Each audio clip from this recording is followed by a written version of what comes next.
Hello, we have a very special surprise for you today. The folks at DecoArt, you may be familiar with the Americana brand of paint.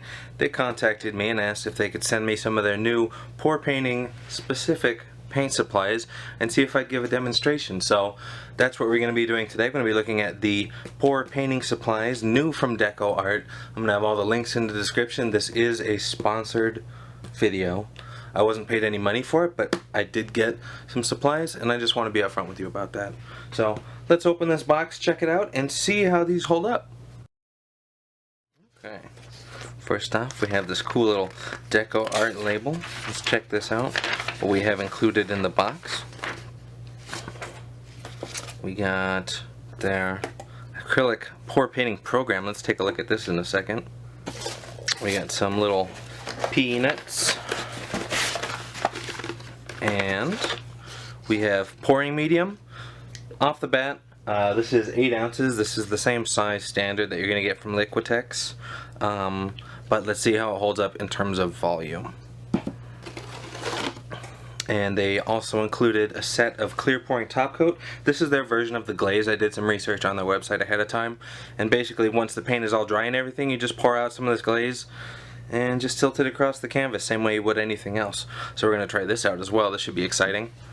In this hand, we have some Americana brand paints. I love this brand. I use this for my own sculpture painting. This is the brand I've been using for a while. They have good pigment density, meaning you need fewer coats of paint to effectively cover a surface with color, and high pigment density also means that you get sharper, bolder colors in your pour painting. So I do like this brand just from experience, and I'm glad to have a little extra of these two, because white and yellow are commonly the colors I'll run out of the most, just because it's really hard to get good pigment coverage with these two colors. And red and blue, solid choices. Okay, so we got the primary colors, we got some pouring medium. Let's take a look at these little flyers they handed out for us.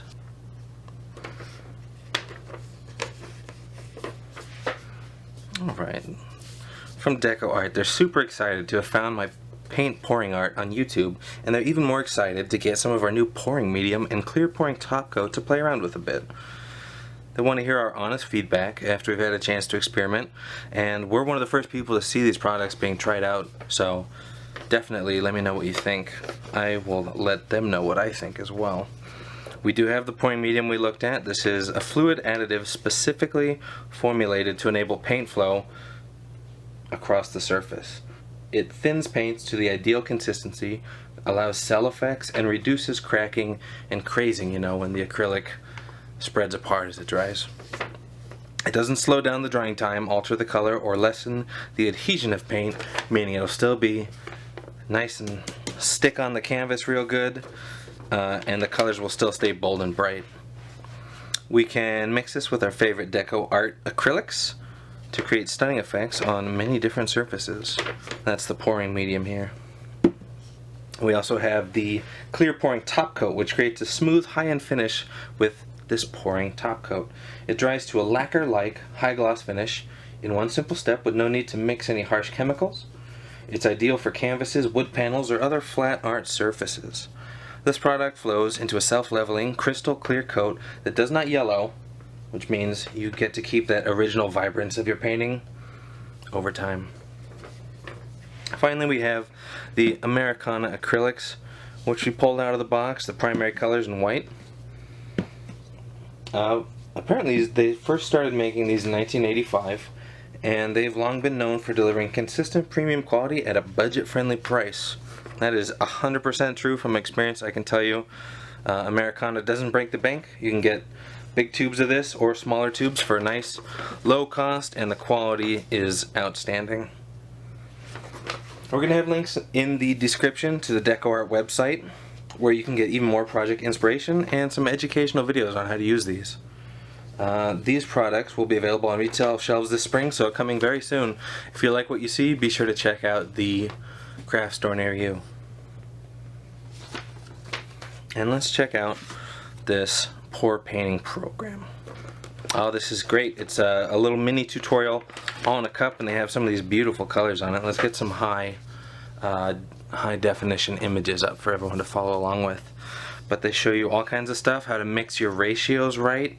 They show you the puddle pour method, flip cup, dirty cup, a few different pouring methods. They show you how to finish your painting with the clear coat, top coat. They have color mixing and palettes to see the available colors and how to get the right arrangement set up for your painting. And they also go over the use for the pouring medium.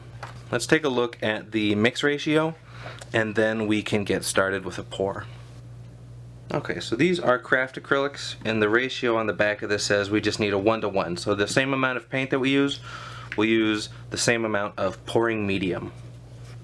And that's all we need. So I'm going to scoot these off to the side, and I'm going to be doing the pour today on some wood. I like me a good piece of wood. This is a 9" by 17", and it should be about 1 inch thick plywood. I got this from my buddy Jake. You can just sand the surface of any wood piece lightly with sandpaper, or I use a sanding block because it's a little more efficient.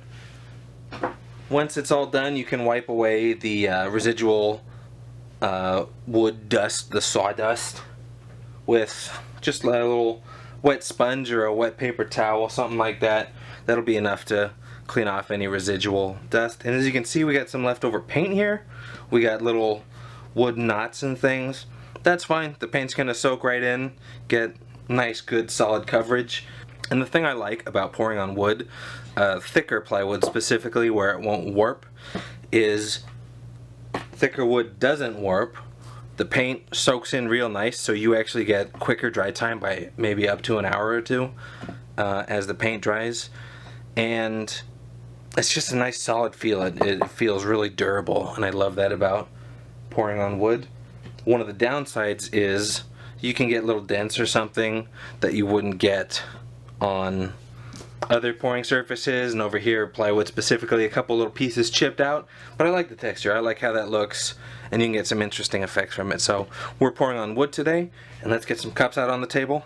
I'll just go ahead and use the primary colors as is, because then you can really see the true natural vibrance that you'll get from these Americana brand paints. Since we're doing a sponsored video anyways, we might as well show you exactly what you're going to get. And even though these big tubes come in the primary colors, you can get the smaller craft tubes in specific colors if you don't want to worry about having to mix your own palette. So we got our paint. Next step is going to be to add some of the pouring medium. We're going to go halfway, and I've filled each of these cups halfway with paint. So we're going to fill it the rest of the way with pouring medium. This is, after all, a demonstration, so I don't need to hold back. And that is almost all the 8 ounces. I am doing a little larger piece. And DecoArt, if you're listening, the whole reason that I generally use Floetrol in my paints is simply because of the volume. So if we're following this recipe on the 1:1 ratio, we have just enough that I'm going to try this out and see if that 1:1 ratio is strictly necessary or how it works with water. But if we do have to sit on a 1:1, it gets expensive. So consider larger bulk options, because I think I speak for the community where we're going to want to buy a lot at once, especially if there's a cost benefit to it. So at this point, now it's about the mixing, and I'm going to speed this up for us.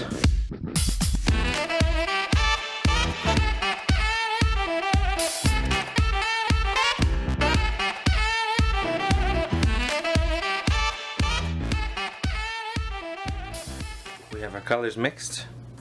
I am actually honestly very impressed by the vibrancy inside of these. I do notice that when I use Floetrol, my typical extender, that the colors do lose a little bit of vibrancy, and they're just ever so slightly washed out, a little extra white from the latex additive. So with the DecoArt pouring medium here, these are very, very vibrant colors, and I am definitely impressed by that off the bat. It's just very satisfying just to have stirred up, so I'm even more excited to see how these look on our canvas, in this case wood.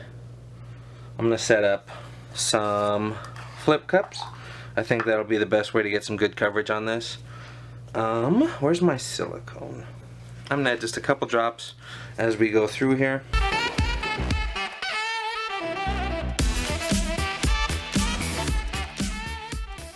Now, in general, it's not bad to get some paint on your surface as you work, but you do want to wipe off the excess simply because the paint can dry a little bit as you're working, and then that can lead to little lumps. So that's the reason I'm taking the extra effort to wipe off right now.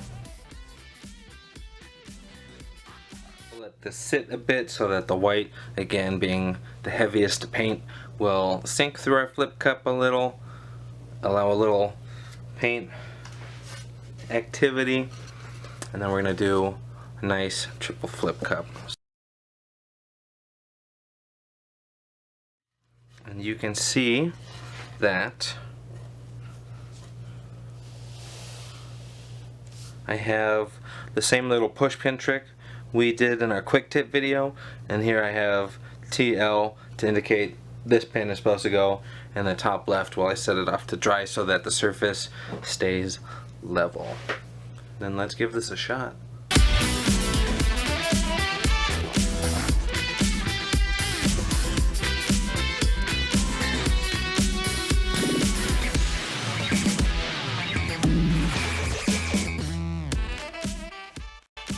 I do think I'm going to disagree with the recommended ratio because these paints are still pretty thick.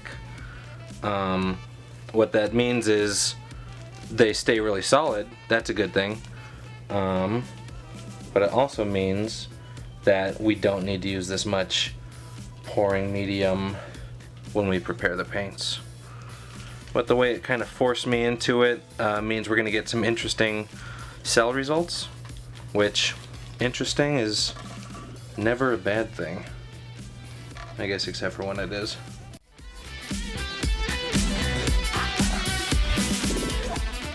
Yeah, looks like we're good across the board. This came out a little more red than I was expecting, so let's get a little creative with this. Oop.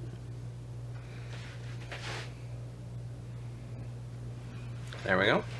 That's a nice little strand there. Good guy. And top this off. I think I need a little more blue in my life. We got some of this extra here. We're good on yellow, so let's just give this a little swirl just to encourage some play real quick. And then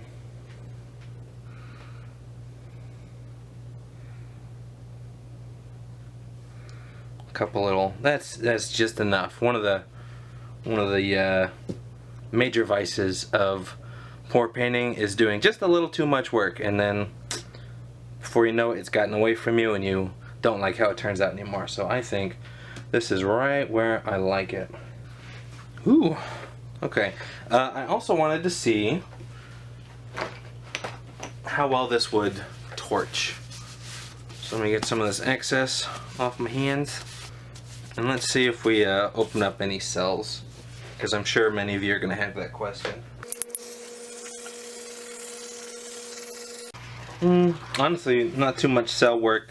It might be because the medium was pretty thick at the 1-to-1 ratio, and if anything, that's a good sign, because it's showing us that the medium is really helping hold that acrylic elasticity together well. So this is probably going to look pretty much what it looks like when it's dry, and I'm loving it so far. But let's let the proof of the pudding be in the eating, so to speak, and leave the proof of the painting in the viewing.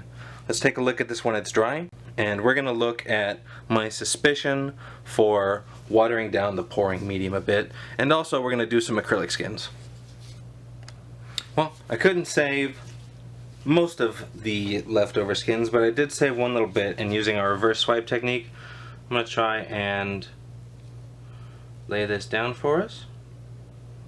Remember, the reverse swipe is a method of swiping the canvas across the paint rather than swiping the paint across the canvas.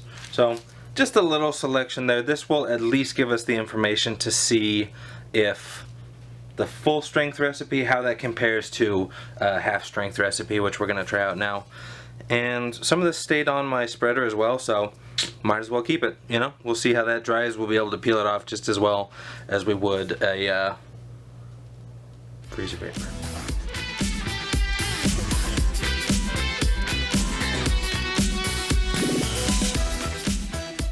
We have pouring medium, but this time we're not going to use as much.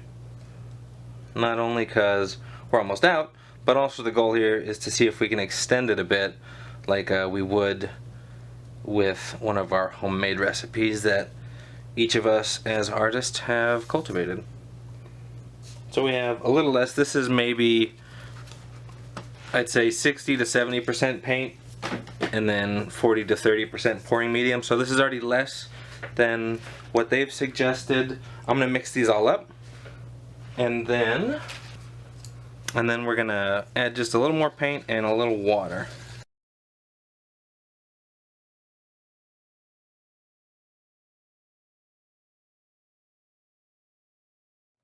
At this point we're going to add some water. I'm going to go capfuls at a time so that I don't overmix, since I have not had experience with this recipe yet.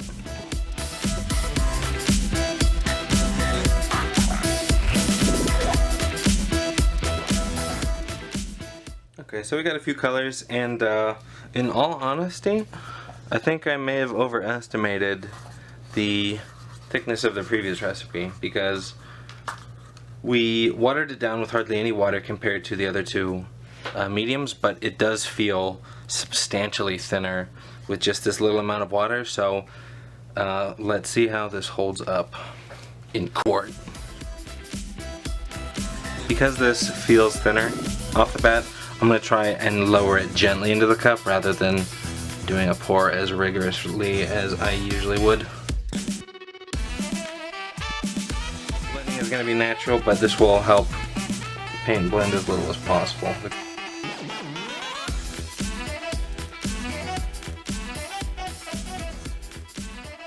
It's not a bad look. It's not as vibrant as our original painting, that's for sure, but I like how it came out. Alright, I'll see you in a few hours. We'll see how this looks. Okay, we are back, and I have some observations in general. First, we have our skins. The skins that we did not water down are very much dry and ready to go. You can see it's very vibrant, and the colors still are very distinct on both sides of the skin. The watered down version we did, it's not completely dry. I would recommend against watering down the DecoArt version of the pouring medium, because you can see just the water with it instantly destroyed the integrity of the pouring medium and just made everything too feathery in water. So it is not a good idea to water it down, but I do not think the recipe is accurate, and then we'll show you why as we look at our finished piece.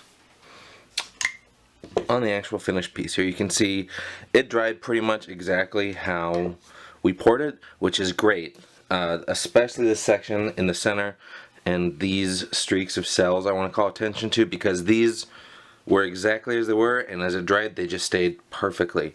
But there is actually a lot of crazing on the piece. You can see here we got a little star shaped crazing, same here, crazing. This entire blue streak, the pouring medium at the 1:1 recipe ratio just was too thick in general. So while I do really love the results, and crazing doesn't bother me too much personally, sometimes it contributes to the overall aesthetic of a piece, and in this case I have nothing against it, but it is important to call attention that it did produce crazing. So with the pouring medium, instead of 1:1 on a craft acrylic paint, I would suggest maybe 1 to 1.5. Use a little more pouring medium than the paint. It needs to be a little thinner than what we ended up with here. So just thin it down by adding additional pouring medium, a little more than the ratio recommends, and don't try thinning it out with water, because we've seen that doesn't work. Anyways, this has been my review of the pouring medium, but we still need to look at the top coat. The instructions for this are pretty simple. Don't shake it. We're going to pour this over the top, tilt it around, and then when it's done we need to dry it at a 45-degree angle. These pins that we put in the back are perfect for it. What I'm going to do is let it rest on the side. And they have some string that I trimmed, and I'm just going to loop it under the pins and use that to keep it at the right angle. Or I guess, in this case, half a right angle.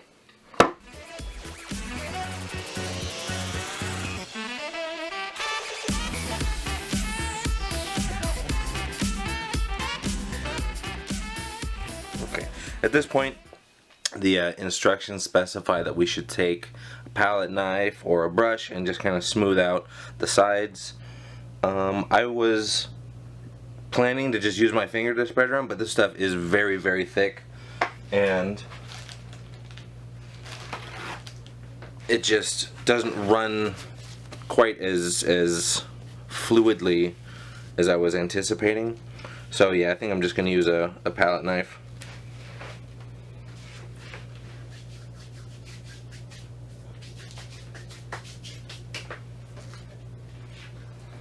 And just take one of these, one of our little spreader tools should be good, and just kind of peel along the sides.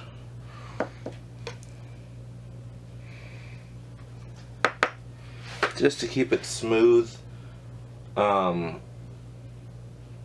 I'm working with this in the initial stages, this is my first exposure to it, but I do feel that it is necessary to spread this along the side because it doesn't flow again. So if there's any lumps on the side, there's just not enough. There's not enough gravity, I guess. There's not enough mass that it'll smooth itself out. It'll probably just stay clumpy. And that's probably also why they recommend keeping it at the 45-degree angle, is because of how sticky this stuff is. So, sides are clean. I'm gonna go set this up. I'll take a picture of it so you can kind of see my setup. I have to get a little creative with my 45-degree tilt, but at home you could just set this against any corner you have, and you should be set.